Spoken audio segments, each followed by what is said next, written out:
big news last Friday. It broke to us that Sean Diddy Combs was being sued by his ex Cassie over claims of R-word and many other such vile things. It was essentially a very, very serious Me Too allegations. They were a couple for many, many years. On and off for at least a couple of decades. But now, literally on Saturday, he settled the case immediately. And it's funny that he settled on a Saturday. This news came out on a Saturday, and they know that a lot of the journalist class is clocked out for the weekend, so less people are going to be reporting on it.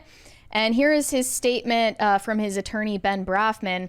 Just so we're clear, a decision to settle a lawsuit, especially in 2023, that's telling, is in no way an admission of wrongdoing. Mr. Combs' decision to settle the lawsuit does not in any way undermine his denial of the claims.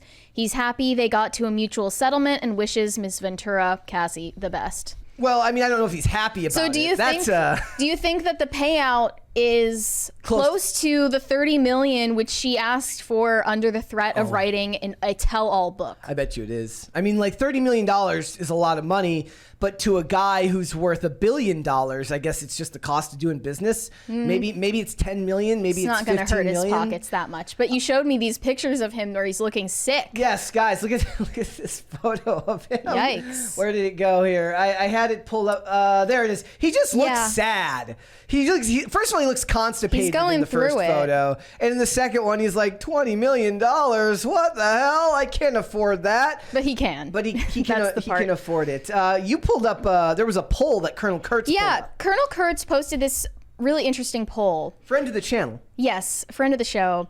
She said, answer honestly, when a male celebrity and his accuser settle a lawsuit she filed against him, what does it make you feel? She seems more guilty, he seems more guilty, or I feel no change.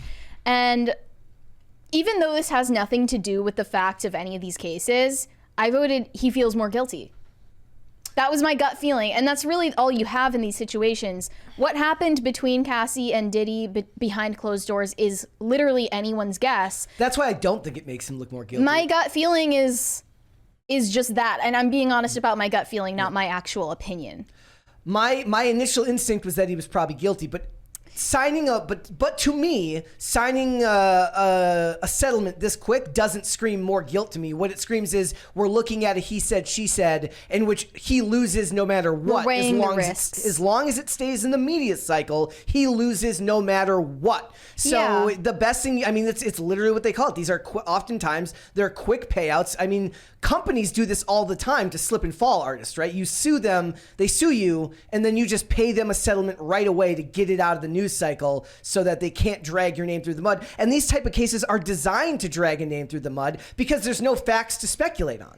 So there's no actual information to actually stop you. There's nothing that's going to come out that's going to 100% put you in either party's corner because it's all just he said, she said information. So by the time it's done, all you know is that you've been dragged through the mud for weeks or months or years. Yeah, Aubrey O'Day talked about this because she also accused Diddy of just bad business practices, exploitative business practices. And she posted about this on Instagram saying, money over accountability every time.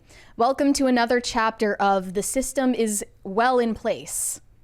So she seems to think that this is an admission of guilt, or it implies guilt. I think that's a difference in mindsets. So Alex, when she was on the show on Friday, brought up these damning videos of Diddy and 15-year-old Justin Bieber when he was rising to fame. And this is the caption: P. Diddy was Usher's legal guardian. Justin Bieber literally just turned 15 years old. Bieber had to spend 48 hours with Diddy. The location and what they did was undisclosed, but we know what happened. He's not beat those allegations. So this had 35 million views. That's insane. Let's look at the video. All right. You know what I'm saying? I'm gonna let you rock this every time you come in LA. Yeah, this gonna be yours. So, this is very awkward to watch. Dusty, but you know, come get the front shot of this. Man. Check that out. Minute. Woo. Okay. Okay. All right, so I'm gonna be driving this next year. Yeah, when you get 16, you come down and you gotta, you know, wear your seat. I mean, I'm 15. You can ride in the passenger seat. I got my permit. Now that, not yet.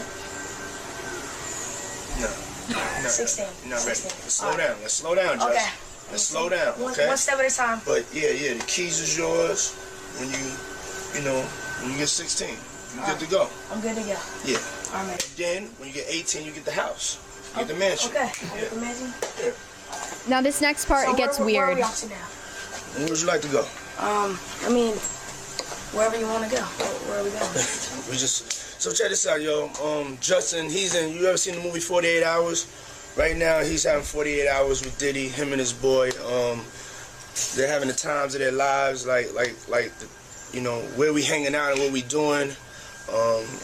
We can't really disclose, but it's definitely a 15-year-old's dream. I have been given custody of him. He signed to Usher. I'm signed to Usher. I had legal guardianship of Usher when he did his first album. I did Usher's first album. I don't have legal guardianship of him, but for the next 48 hours, he's with me. So and we gonna go full crazy. We're going crazy. Crazy.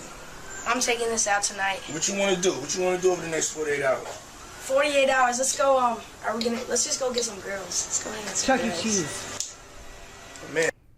If only it were Chuck E. Cheese that they got up to in those 48 hours. Yeah. And then this second video is Justin Bieber stuttering when P. Diddy asks why they don't hang out anymore.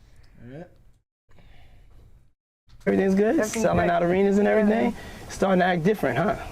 You ain't been calling me and hanging out the way we used to hang out. Well, I mean, you try to get in contact with me, through all my, partners and whatnot. Mm-hmm. But you never really got my number, so. Right, okay. My number? Yeah. Everything's good? Selling out arenas and everything? So, I mean, that might provide some clues as to how Justin felt about that 48 hours. He's about 16 in that video, like a year later. Yeah.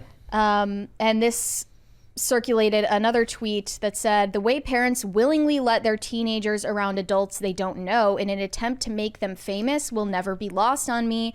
Fame is a dangerous drug. And someone replied saying, why was Rihanna 15 in a completely different country living with the man who discovered her? And I didn't know that before. Yeah. But this is what stage parents do. Yeah. They don't regard the safety or well-being of their children. They just want to make them into a cash cow. Or they're just ignorant. Hopefully, I mean, the better explanation is that they're ignorant of the industry that they're bringing their kid into. But at this point, how do you have an excuse? There are so many examples. Yeah, even at this time period, there was so many examples. Even at this point. This is not this isn't some story 30 years ago where they're like, oh my God, that's so shocking. I think a lot of it is still ignorance. Maybe it's honestly a little bit of ignorance in a lot of hope that they can build a better life, and it blinds them. Well, it's sort of like they're blind because of the upside. It's sort of like the clueless parents that have kids who come out as trans. Not all of these parents are activists who are trans trending their kids. A lot of them are so naive and so ignorant of this issue that they just walk into some gender clinic full of activists and social workers and trust the authorities and the so-called experts with what to do. And their kids turn into victims of the medical industrial complex. So not all of these parents are doing so maliciously. A lot of them are just ignorant of what they're getting into. But that does not look good for Diddy's character. No, and I'm sure, and this is exactly what Alex was talking about on Friday. Yeah. So she was. So I didn't know about that, but I'm glad she brought my attention to it. And, apparently Kesha has gotten rid of the lyric that referred to P. Diddy in the song TikTok. TikTok. Woke up in the morning feeling like P. Diddy. What did she? That wasn't even a cool thing to say when that song came out. In 2012. That wasn't even cool to say in 2012. I have no idea what she replaced the lyrics with. But I mean, this is not the only example of this. Think of somebody like Aaliyah or somebody who was very clearly taken advantage of by the industry. Mm-hmm. It's just sad. It's unbelievably sad. Like there are R. Kellys all over the music industry, and somebody of Diddy's wealth will always be able to. I would love to. I mean, I'm assuming that the lawsuit was settled with a non-disclosure agreement. Obviously, why would he settle this out of court? But also, it does in a lot of ways the pushback, the opposite perspective of this for somebody who's very, very right now having a hard time taking any of these cases seriously because of Amber Heard, because of the nature of these types of claims. Now they're like, look, if she actually wanted him prosecuted, why would she just immediately remove this from the docket? And then her silence was worth a price.